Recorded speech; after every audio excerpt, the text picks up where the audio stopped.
Hello,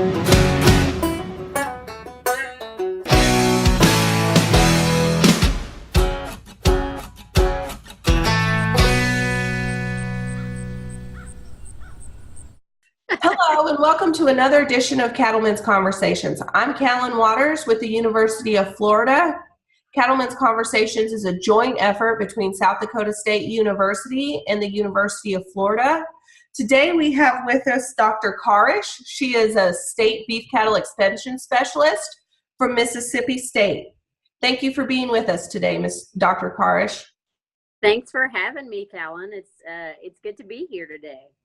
All right, well, we're going to get right down to business. Today we're going to talk a little bit about preconditioning. So first, we hear preconditioning get thrown around quite a bit. Can you kind of give us a good solid foundation on what exactly preconditioning is? Sure.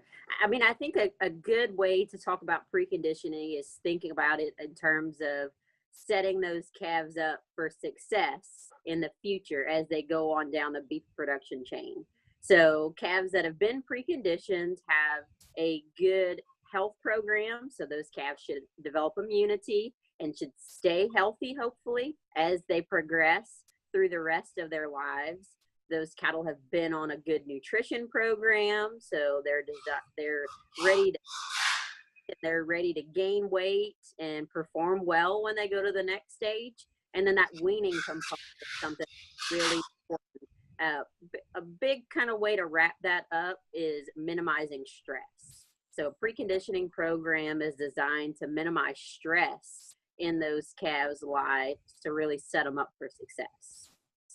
Okay, great. So bottom line, as cattle producers, obviously we love what we do, but we're in it to make a living. So as preconditioning, typically the values associated with the buyers, how does that add value for the buyers, and how is that going to trickle down to the cow-calf producer? We've consistently seen in a lot of studies that have gone back and looked at historical prices of cattle that have sold through video auctions, cattle that have sold through sale barns, you name it, the marketing avenue. If those cattle are advertised as preconditioned or even a special certified preconditioning program, those cattle are gonna bring more money. And I think the reason that boils back to is the person that's buying those cattle is buying those cattle, and those cattle there's less risk involved for that buyer. So anytime that we talk about dollars and cents, a lot of that in the cattle business goes back to managing risk.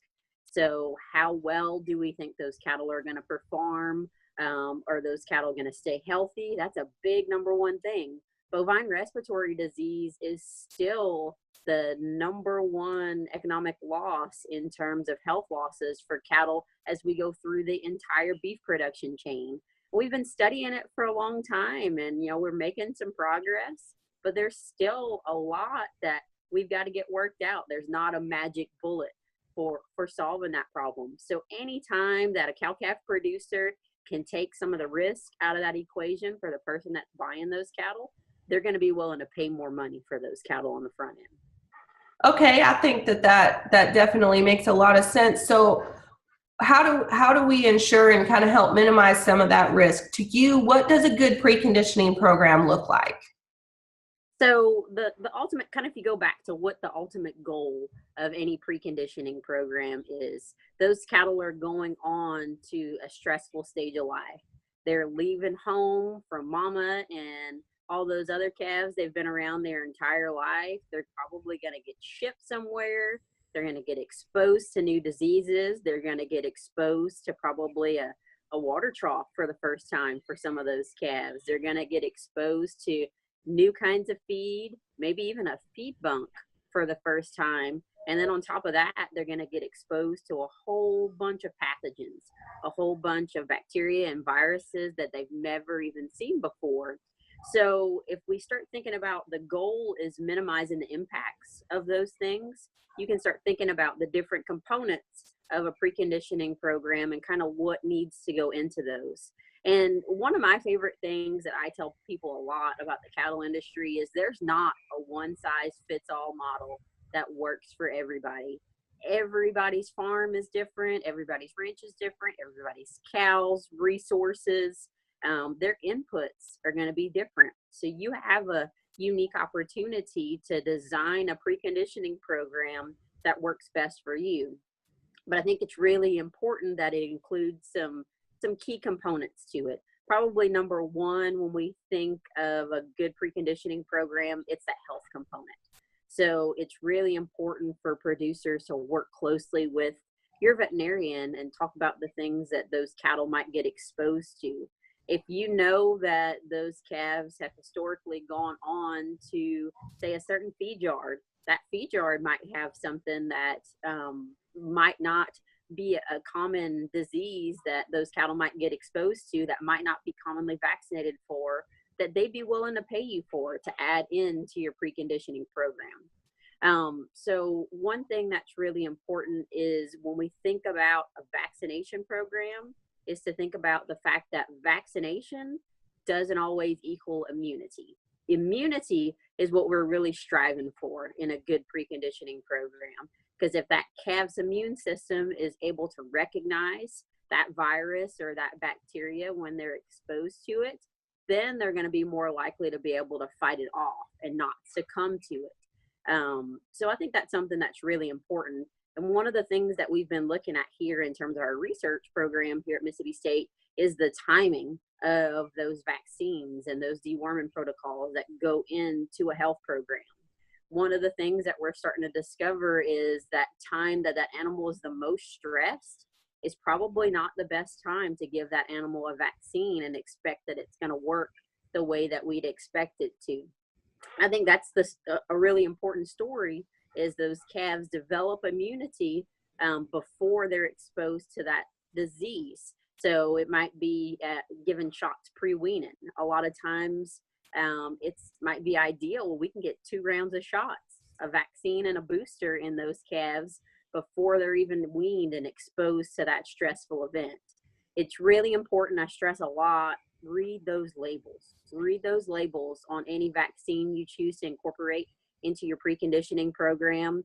They're not all the same in terms of dosages, if they need a booster, when they need a booster after the fact, and making sure you're following those directions on those labels is something that's really important.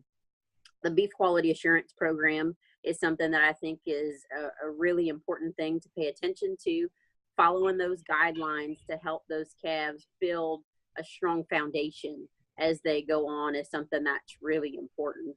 You know, most cattle in a good health program for preconditioning, they get vaccinated. Depending on the shot, they'll get a vaccine and a booster, and they'll also have a good deworming protocol as well. You know, particularly here in the Southeast, parasites are a big issue. Thankfully, we get a lot of rain, and rain helps grow a lot of grass, but rain grows a lot of bugs too. So a good deworming program is something that's really important as well. So I think the other critical component, or probably one of the other critical components to a good preconditioning program, is a good nutrition program. So depending on where those cattle came from, if they were on pasture, or depending on the time of year, they might have been on hay. They might have got a supplemental creek feed with their dams, or their dams might have got a supplemental feed. Regardless of how you get nutrition into those animals after weaning, it's something that's important to do really quickly. So it takes a lot of energy and a lot of protein for that animal's immune system to be able to function well. And if that animal is in a poor state of nutrition, it's more likely to get sick. So doing things like, if we're gonna expose those calves to a feed bunk, maybe we don't have a pasture to kick them out on, we're making sure that it's something that they want to eat. It's really nutritionally dense, because when those calves are stressed, I mean, if you think about it, you and I are the same way. Stress, there's a lot going on. Some people might go to the extreme and overeat, but a lot of people back off of their food, and they quit eating, and those calves are going to do the same thing. So if they're stressed, they're going to eat less. And other big thing is those calves are smaller. They're not going to eat 20 pounds of feed a day. So thinking about getting the nutrients that those calves need kind of into a smaller bite is something that's really important. And then a good weaning program. So making sure that not only are those calves quote unquote weaned, but they're weaned in a way that's going to decrease stress So considering, what your facilities are that you have available. Fence line weaning is a great low for weaning, but if you don't have a good strong fence that you can put between those cows and those calves, that might not be the best option for you. So looking at your corrals, your facilities that you have available, your fencing, that's going to play a big part in what you think about in terms of your weaning program. Most preconditioning programs are going to have those calves weaned at least 30 days, preferably 45 days, and some of them even want those calves to be weaned 60 days. So basically, if you start thinking about when those calves are going to get sick, we start seeing bovine respiratory disease in those calves in the first 7 to 21 days is when we start seeing kind of the peak of when those calves are going to start getting sick. Basically, they get exposed to something, and then their immune system doesn't do a good job of fighting it off, and then they get sick. So if we've got those calves weaned in a good preconditioning program for 45 days, they're over that hump. So that decreases the risk for that next person that's going to be buying those animals. Well, very good. I think that gives everybody a good idea. We're going into weaning season in most of the United States. It starts earlier here in the South and it really gets rolling in the fall out west, but we're creeping up on that. And so it's very good to keep in mind and to come up with a good plan and a strategy. Thank you very much, Dr. Karisch, for being with us today and helping us get prepared and have a better understanding of preconditioning. Thanks for having me. I enjoyed visiting with everybody today. Okay, thank you very much. And we encourage you to watch this as well as all of our other Cattlemen's Conversation videos, and have a great week. Bye-bye.